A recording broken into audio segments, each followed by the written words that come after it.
Hello, my name is Spencer, and welcome back to my hobby channel. I like storytelling through dioramas.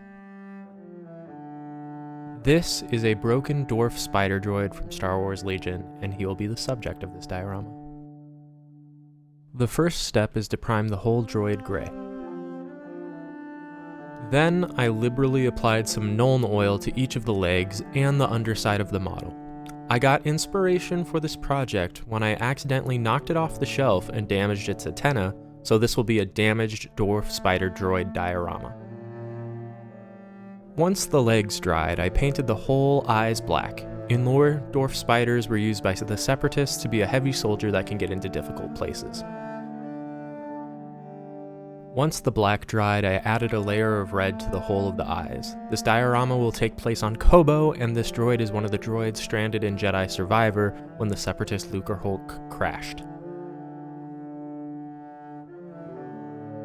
Then I put a lighter layer of red on not quite the whole of the eye.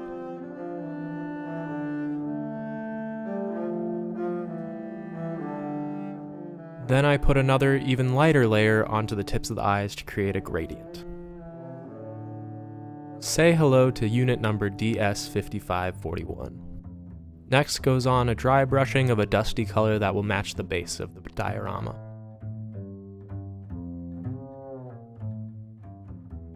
Then I applied a very light dry brush of metallic colors to look like some chipping on the droid.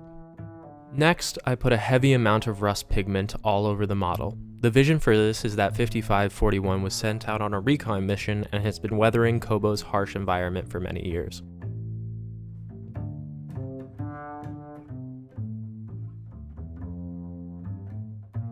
Once dried, I put the broken pieces back on. The antenna is at an angle on purpose. I wanted it to look damaged.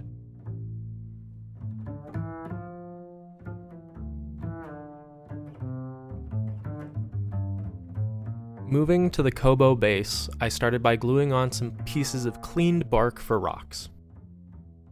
Then I put a Citadel earth texture on half of the base,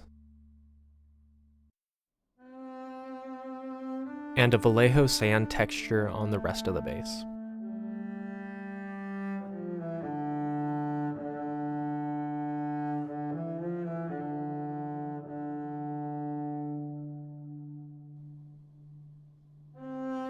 I blended the textures together and then also put some sand on top of the rocks. Next, I applied a Zenithal Prime. I tried using my crummy little airbrush to apply the earth base tones, but it didn't work so well, so I ended up resorting to dry brushing on the colors.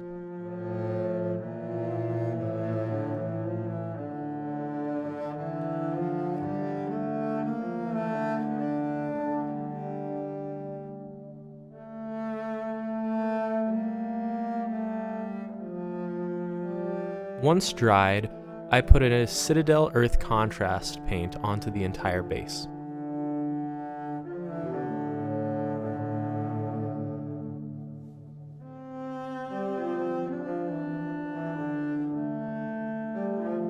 Then I put a lighter dust-colored dry brush onto the base for some nice highlights.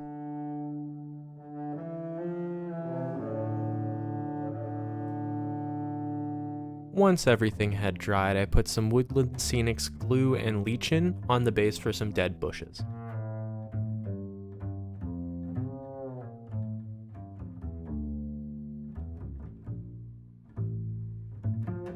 Once secured, we can paint the sides of the base black and secure 5541 to the base and move to some glamour shots. This is the tale of Unit DS5541. At the end of the Clone Wars, a Separatist Lucrehulk ship crash-landed on the planet of Kobo. A platoon of droids was sent out to scout the surrounding area for a communication station and power supplies and to promptly call for reinforcements. One by one, the platoon fell to Kobo's hostile flora and fauna. Ultimately, only 5541 was left when he found a power supply. Years have passed and 5541 continues to search for help, but time is catching up with him. The power supply dims and rust is growing on his joints. He will spend the rest of his days wandering Kobo, fulfilling his final orders for the glory of the Separatist Alliance. I'd like to take this moment to say thank you to each of you who stayed through to the end of this video. I really do appreciate it. I hope you all have a nice week, and I'll see you in the next one.